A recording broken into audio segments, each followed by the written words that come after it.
We all know the old trope of the tinfoil hat-wearing conspiracy theorist who believes crazy things like the government is spying on us, and the military is spraying things in the sky, and the CIA ships in the drugs. Except those things aren't so crazy after all. As it turns out, many of the old conspiracy theorist fantasies are actually true. Here are 5 examples of things that were once derided as zany conspiracy paranoia, and are now accepted as mundane historical fact. Number 1. The CIA ships in the drugs.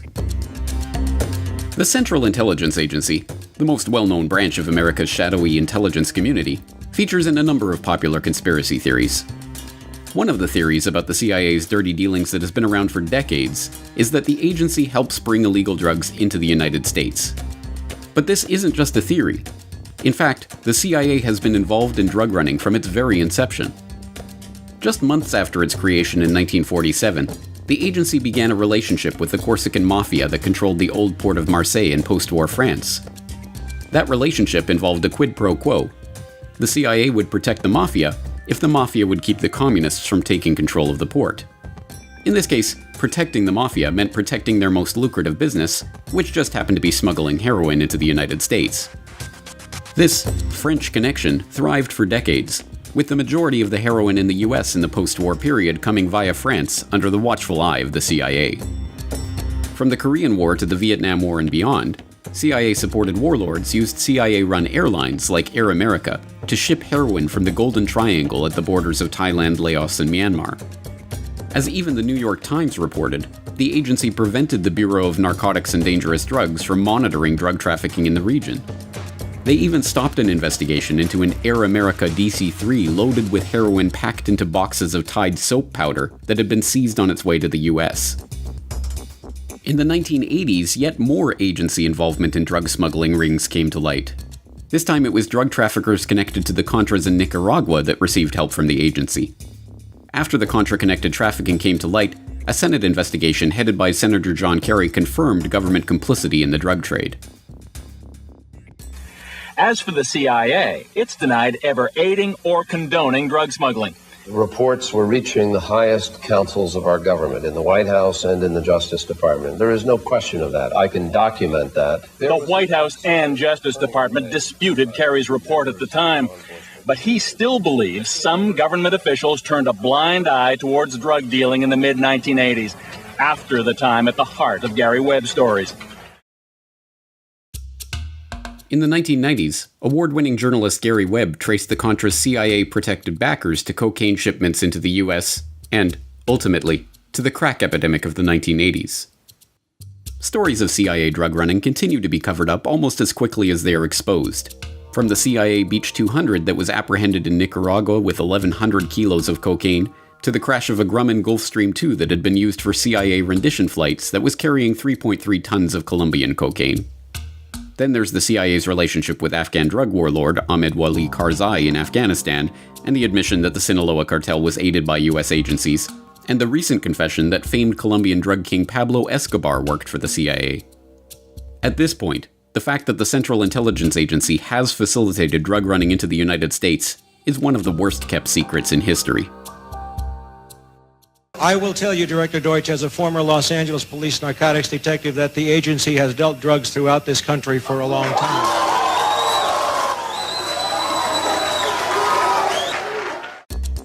Number 2. The government is spraying us from the skies.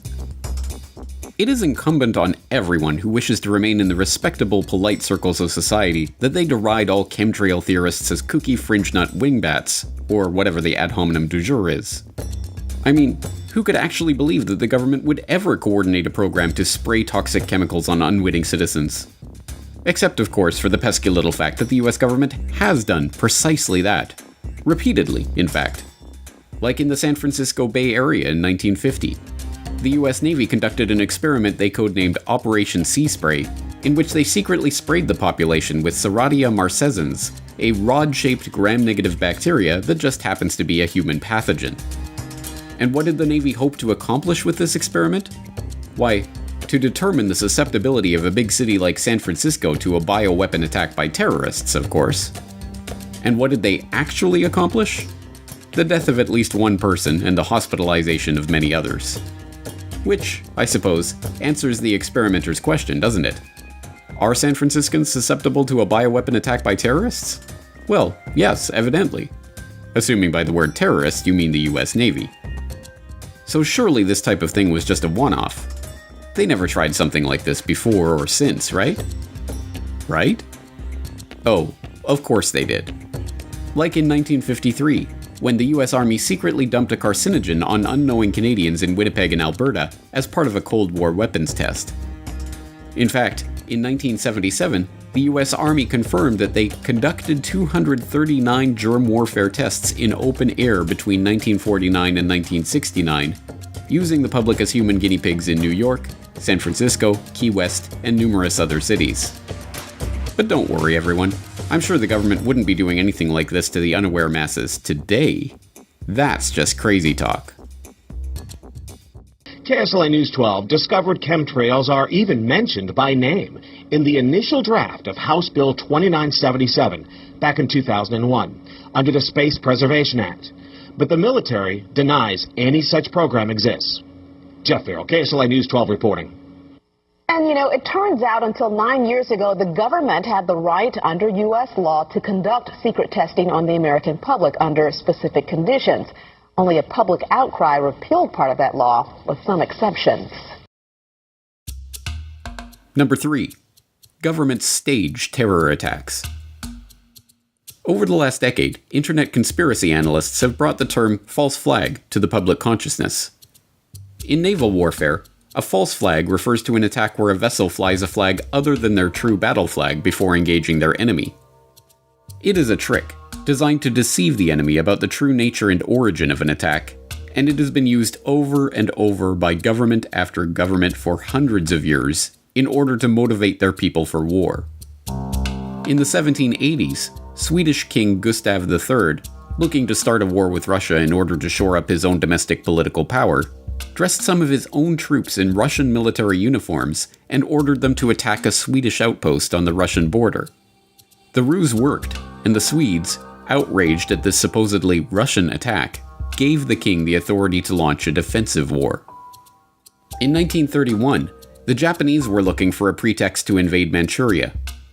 On September 18th of that year, a lieutenant in the Imperial Japanese Army detonated a small amount of TNT along a Japanese-owned railway in the Manchurian city of Mukden. The act was blamed on Chinese dissidents and used to justify the occupation of Manchuria just 6 months later. When the deception was later exposed, Japan was diplomatically shunned and forced to withdraw from the League of Nations. In 1954, the Israelis hired a number of Egyptian Jews to plant bombs in American and British cinemas, libraries, and other civilian targets to be blamed on the Muslim Brotherhood or other malcontents. The plan, known as the Lavon Affair, was part of an effort to convince the British to retain their military presence in the occupied Suez Canal zone. Several bombings took place, but the British were ultimately forced out after Nasser nationalized the canal in 1956. In August 1964, the USS Maddox, a US destroyer on patrol in the Gulf of Tonkin, believed it had come under attack from North Vietnamese Navy torpedo boats, engaging in evasive action and returning fire. The incident led to the Gulf of Tonkin resolution authorizing President Johnson to begin open warfare in Vietnam. It was later admitted that no attack had occurred, and in 2005 it was revealed that the NSA had manipulated their information to make it look like an attack had taken place. In June 1967, the Israelis attacked the USS Liberty, a US Navy technical research ship conducting maneuvers off the coast of Egypt. The ship was strafed relentlessly for hours in an attempt to blame the attack on Egypt and draw the Americans into the Six-Day War, but amazingly the crew managed to keep the ship afloat. In 2007, newly released NSA intercepts confirmed that the Israelis knew they were attacking an American ship, not an Egyptian ship, as their cover story has maintained.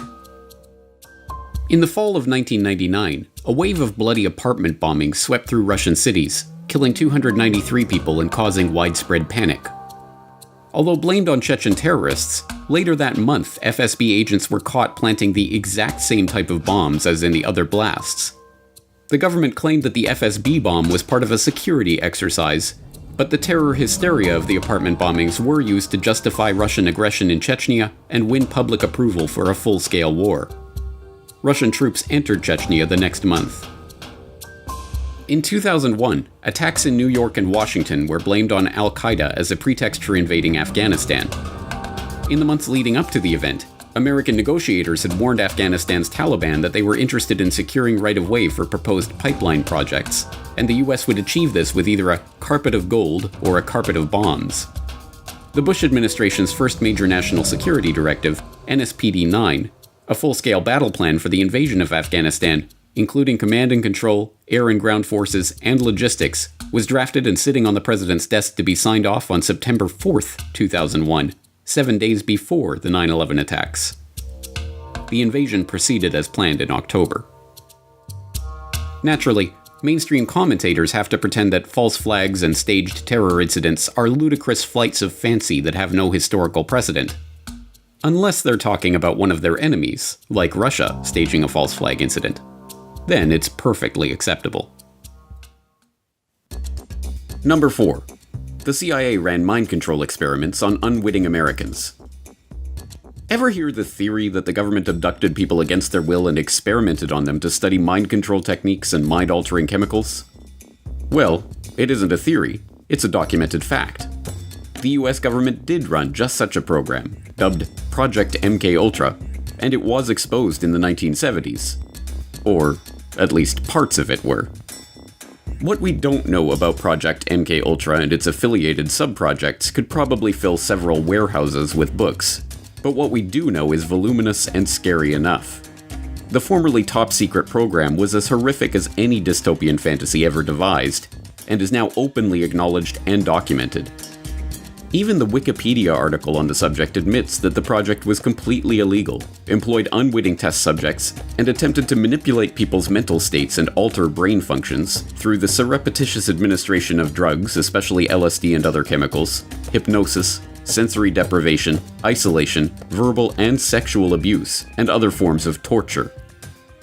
Some aspects of the MKUltra nightmare are relatively well known by now. One series of experiments, presided over by Sidney Gottlieb, involved administering LSD to unwitting Americans, including mental patients, prisoners, drug addicts, and prostitutes. This included Operation Midnight Climax, in which unsuspecting men were drugged and lured to CIA safe houses by prostitutes on the CIA payroll. Their sexual activity was monitored behind one-way mirrors and used to study the effect of sexual blackmail and the use of mind-altering substances in field operations. Another experiment, dubbed MKUltra Subproject 68, was overseen by the esteemed psychiatrist Dr. Ewan Cameron.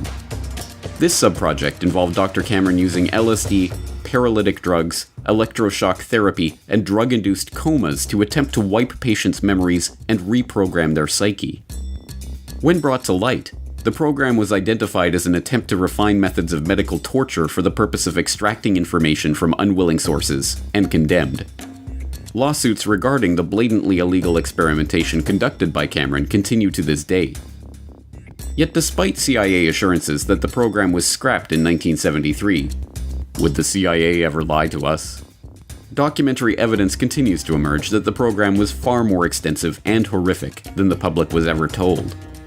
But simply pointing to the documented horrors that took place during the officially acknowledged period of the officially acknowledged program's officially acknowledged existence is enough to make even the most stubborn conspiracy deniers squirm in their seats. MKUltra would mostly be remembered for its drug experiments. I'm going to give you this cup that contains lysergic acid 100 microgram. Will you drink it? That's acid.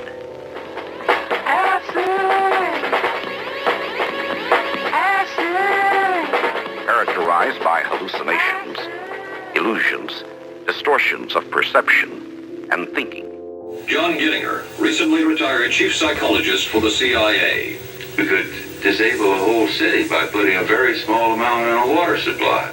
Everything from prostitution studies to poisons to top secret weapons like the heart attack gun grabbed headlines with sensational accounts of the CIA's sketchy techniques. Have you brought with you some of those devices which would have enabled the CIA to use this poison for killing people?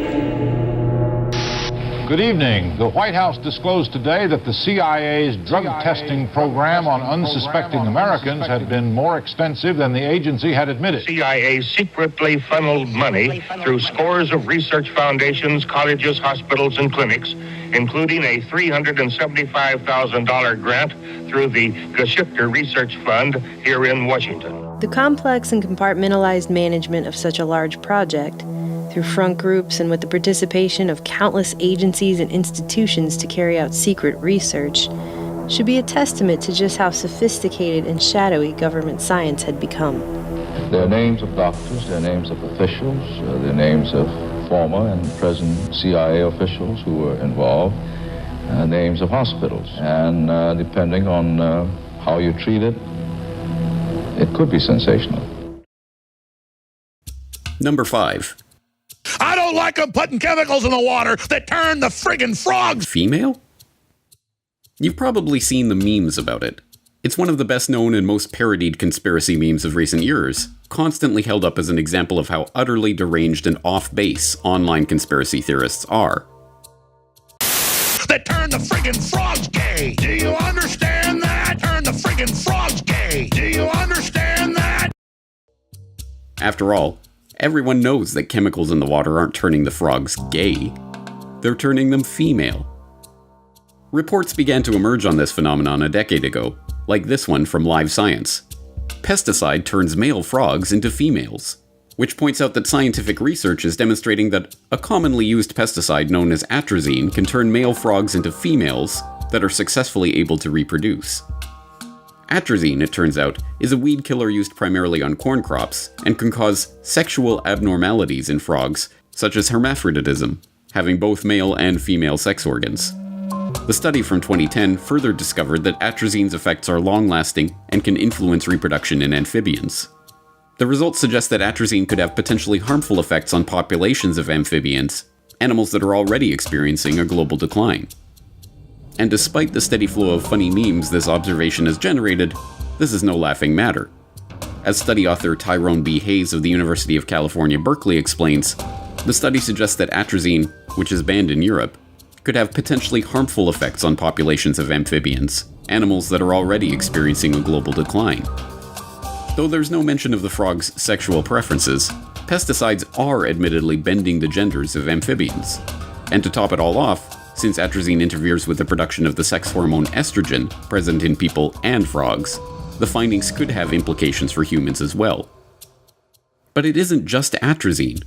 Over the last century, mass manufacturing of plastics and other products have meant that our environment is now awash in chemicals called endocrine disruptors, which, a growing body of research suggests, interferes with sperm production and may impair human fertilization.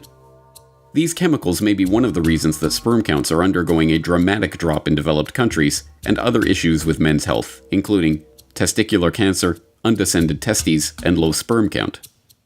That's actually a pretty big deal.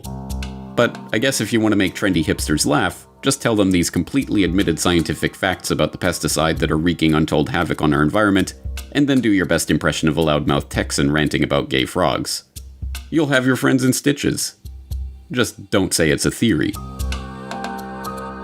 In conclusion, in truth, there are many more examples of conspiracy theories that turned out to be true. From the US government knowingly injecting poor black sharecroppers with syphilis, to the CIA heart attack gun, to the anonymous letter that the FBI wrote to Martin Luther King urging him to kill himself. So, what other not-so-theoretical conspiracy theories do you know of? Let us know in the comments below. There has never been a conspiracy in this country.